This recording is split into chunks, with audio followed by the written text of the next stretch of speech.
Neve I dha aq shumë pasuri, imagjino, nuk tregon tonelatat e arit që kishte, por thot qelësat e depove dhe të pasurive ti duheshin një grup I madh burra që t'i mbanin. Pra një qelës është sa një gisht, dhe kishte një thesar për atë qelës.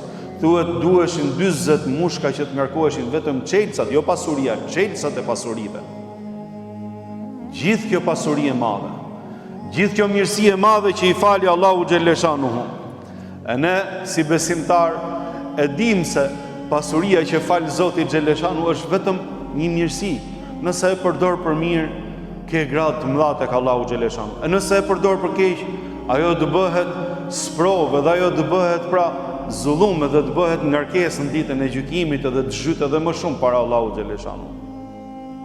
Allahu na ruaj. E imagjino kur I thonin njerëzit edhe I thonin popullit I thoshte Musa a.s. La të frah, inna Allah la yuhibbul farihin. Mosu vetë pëlqe, mosu de nga vetë pëlqimi, sepse Allahu xhaleshanu nuk I don ata cilët janë me ndjemdhenj dhe I pëlqen vetja. I duket vetja më I afti, I duket vetja më I miri.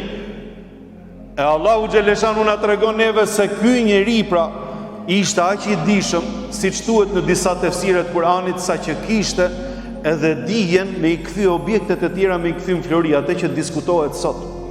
Që kanë arrit shkenca moderne me e bën sasi të vogla dhe me mund të madh, thuhet që ky njeri në kohën e Musait alayhis salam e ka pas zotru këtë dije.